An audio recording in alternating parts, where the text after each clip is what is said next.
Well, what do we have here? Looks like military stuff. It is. Oh, it looks like Japanese rifles. It is. So, let's get into it. These are all Arisakas, $3.99 variants, and I brought out the Type 38 training rifle variant. This one here, it's got the anchor mum. It's a Navy special, obviously. Your Army issued rifle. It's got the mum, but it has been grounded. And everything's complete. It's got the monopod and all that, and yada yada yada. This one here is a Type 99 long rifle, but Navy issued, but it's not a Navy special. This one here is the Iwashiki, which translates to peace type rifle. This is the one that soldiers brought. I mean, they brought all these back from after the war, yeah. But a lot of soldiers brought these back, the training rifles, and there's several different variants of the training rifle. Some that were just clickers, and some that were meant for firing blank ammunition or wooden bullets, or the cap firing bullets too. What was I gonna say? My brain's going everywhere. But anyways, this gun right here, this is what I was wanting to. This gun here is what put a bad reputation on all these. This is why these are, well, the prices are going up now on them, but that's what kept them cheap for a long time until now people are getting information out and now. But here's the thing, you can shoot this, but only with one of these. It's a blank, 6.5 by 50 millimeter. You can shoot that and it's safe. A live round, you might get one or two shots off, but eventually at one point it's going to give, it's going to break something, because it's not designed for shooting live ammunition. If you want, training rifles are nice. I know some people are like, no, stay away from them, because, well, it's because they don't have no knowledge. If you like the Arisakas, you got to have a trainer in your collection. You just have to. But yeah, some of these go for more than an actual combat rifle that you can shoot, because there's some different, some of them are more rare than others, such as this one. But your most common training rifle is a, what's it called? It's got the two circles with a symbol on it. It's a steel company that it still exists today in Japan. Nippon Special Steel. They mass-produced a bunch of training rifles. Most of them look like a 99, but still fired 6.5. It was like a 99 / Type 38 variant. But this one here, let's see. This hat is a military academy hat. It was for, well, when new recruits, and that they, I guess you'd say it was the rich kids, the ones that had their mom and them could afford have them go to a fancy military school. That's what this one's for. It wasn't a high school. It wasn't for youth. They did make youth training rifles that were a lot shorter. So when people say, oh, this is a school rifle, they don't know what they're talking about, because people literally think that it means like children. No, these were young recruits that were, probably just at the legal age, and they were able to go to the academy, and they all wore that. They had a military uniform, but before getting their hands on the real deal, they had to go through training, which is this gun right here. They had to be loyal and show that they proved themselves that they were worth, or they had to prove themselves to the emperor that they had the fighting spirit, because they just didn't give a Japanese soldier a gun and go out and kill the enemy. No, that's not what they did. They went through training first. That's why this gun exists. And if you proved yourself that you could, serve for the emperor, and you met, all the requirements, then you got issued one of these, this is a Type 99. This one here actually though is 1920s, 30s, where it gives. But so if it was during that conflict, if they got approved, they would have been issued with a regular Type 38 rifle, not with the 99, because the 99 came out in 1939 with first the long variants, and then they went to the short rifle, which is this one here. And then Navy, the whole reason why the Navy Special exists is because they couldn't get enough of these, and when they asked for more guns, the armies just kept blowing them off like, yeah, whatever, you know, and they kept giving them like hand-me-down guns that were used and worn. So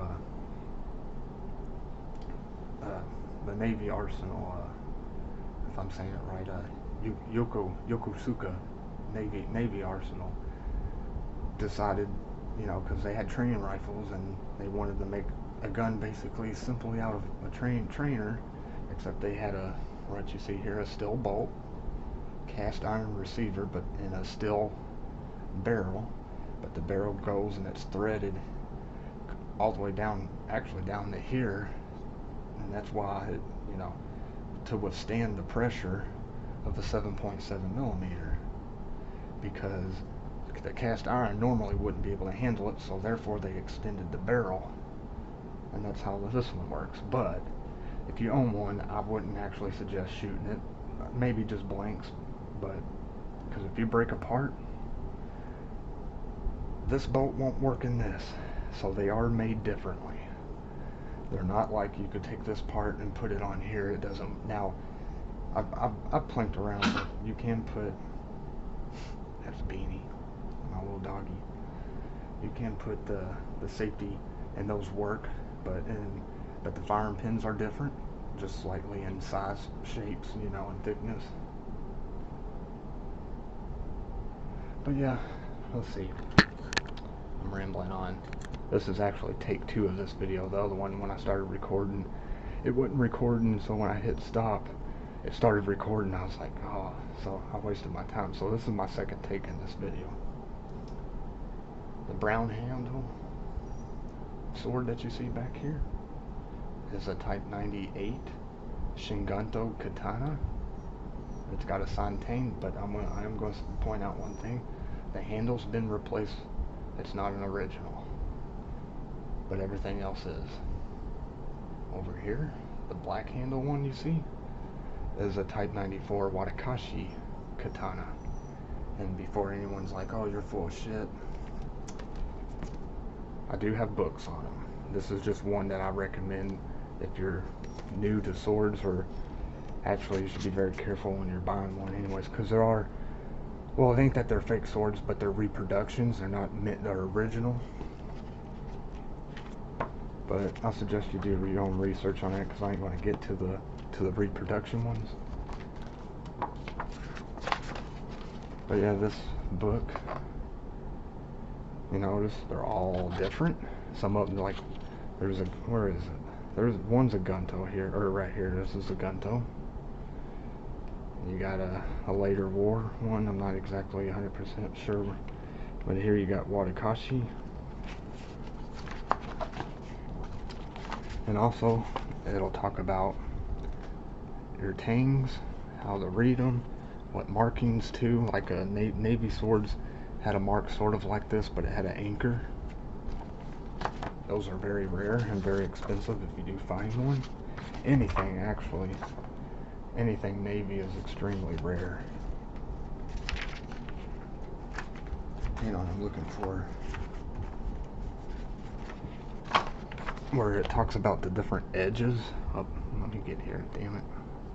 Talks about the different edges of the blade, how they were made.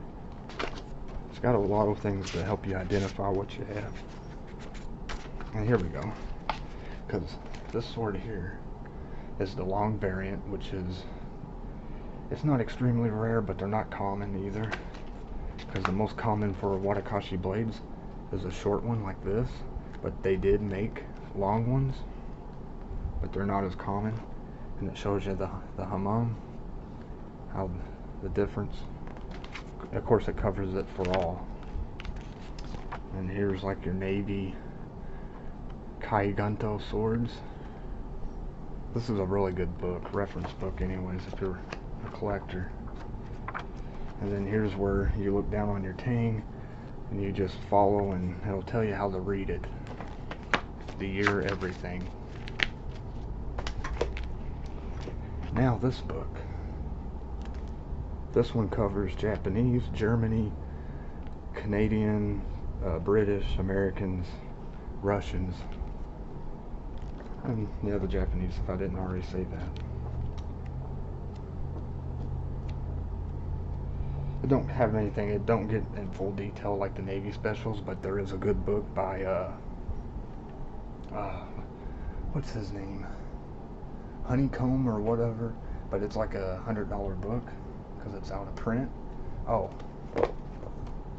this is out of print too, so look on Amazon or eBay, you might be able to find one.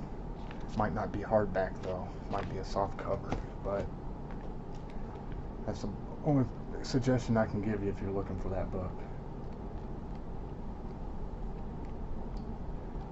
Bear with me, I know this video is going to be a little bit longer than I wanted, but oh well, it is what it is. Here we go. And then here, talks about the Arisaka. This is a last ditch variant. The one that, in the other video, if you heard me, I won one of these, but the seller said it was a training rifle, so I bought it up. I got it for $65, including shipping. But when I went and had to register it through Federal, I got denied. Which, it's kind of funny. I had to register all these as well, even the training rifle. But I got denied on this, so. But it was during the coronavirus, the beginning of the pandemic, and everyone buying guns, that could be a big part. And I was going to, file an appeal for it, but I decided I'll sell it to the guy because he offered $300. So I was like, and I only paid $65. I was like, the guy can have it. And besides, I was looking at another gun already, which I'll show in a minute. You've already seen it though.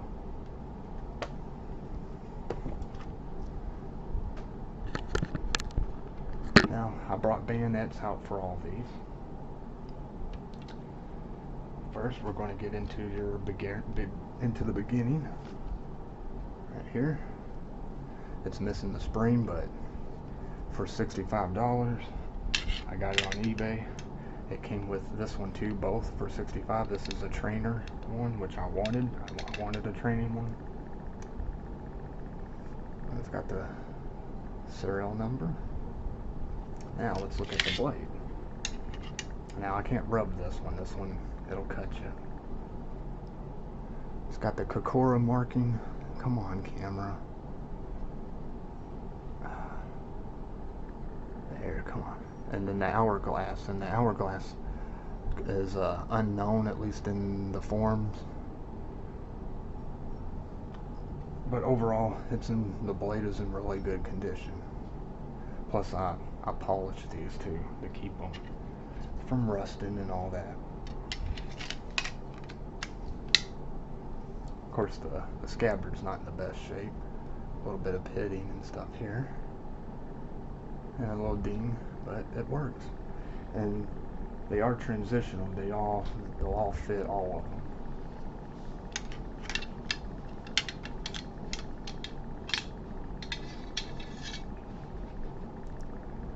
This one's your trainer.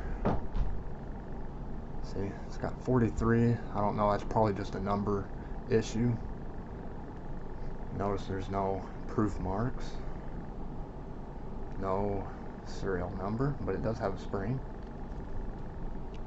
See? But this one you can rub. It's not sharp, ain't gonna cut you. It was not designed for it being a cutter. It was just to train soldiers with the training rifle. Now you can stab. Now you could sharpen this if you wanted to, but there's no need for it. You'd also ruin the value on one that if you sharpened it.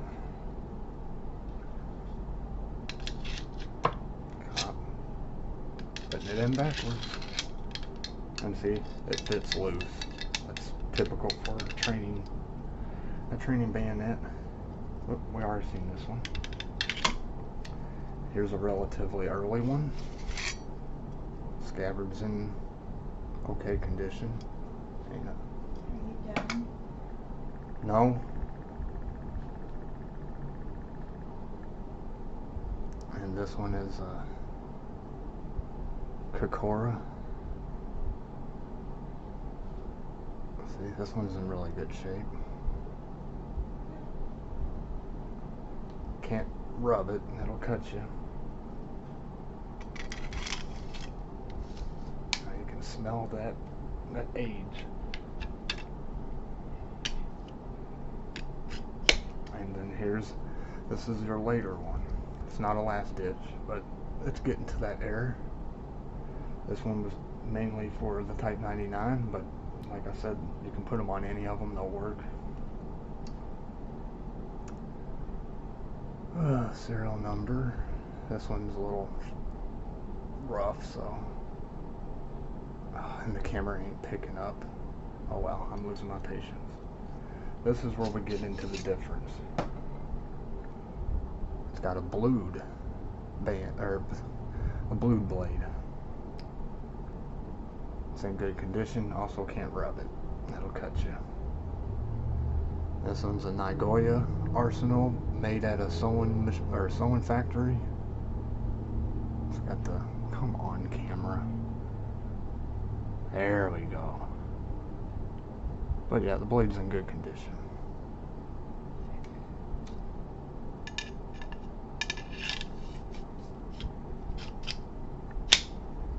Now we're going to get into ammunition, and then this will be the end of the video.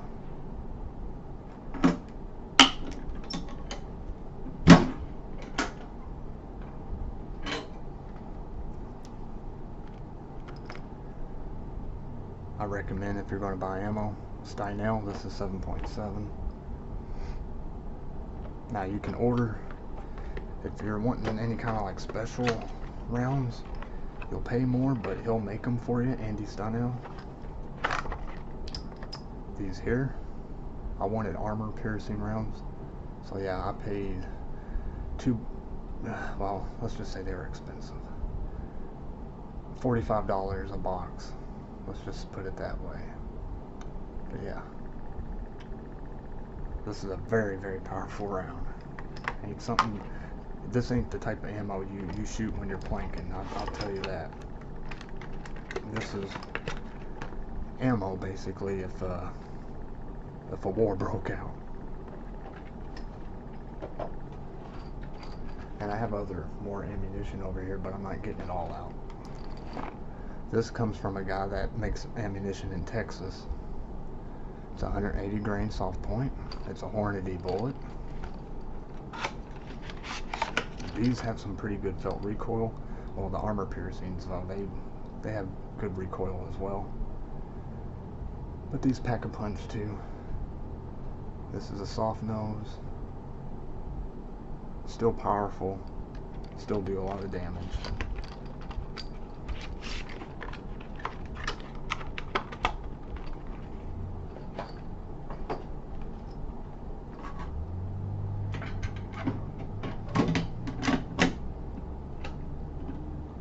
In the other box, it's basically the same thing, except for also some blanks to plink around with the training rifle. Because here's the thing, you can shoot them. Just remember, no live ammunition and only a blank. They're still fun. So people who say that they're just a wall hanger, you can't do nothing with them, well, you gotta have one in your collection. If you like airsockers, you gotta have one. At least that's where I'm coming from. And again, like I said, if you're all offended because of what I am, that's your problem, not mine, because I really don't give a shit. Because you can hate, you can bash, you can come at me all you want. It ain't going to change who I am. It's not going to change other people out in this world that are the same way like me. You're just going to have to get over it. And not only that, a law about a month ago just got passed where we got job protection now, and also protected against hate crime. So like if I'm working, you come in there, oh you tranny freak, I'm gonna, well guess what, you're gonna go to jail. And if you're willing to lose your kids, your wife, if you have any of that, If you're willing to lose everything in order to hate, then you need to go anyways. But I always tell all transgender people, get you a firearm, because when someone comes at you, I don't care if they're got a baseball bat, whatever, you just pull out your gun and shoot them. Because haters, they're not worth living. Same thing with the whole Black Lives Matter thing that's going on too. It's the same concept.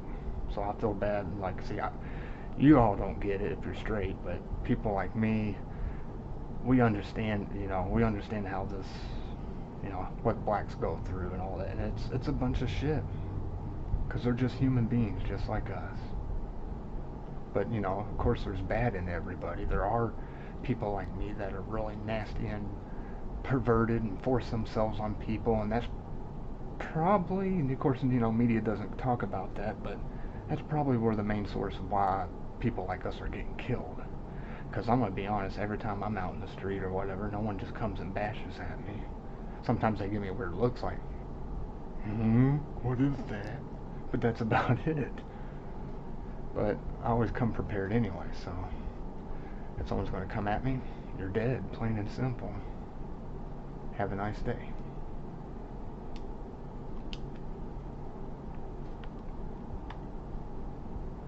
My remote died.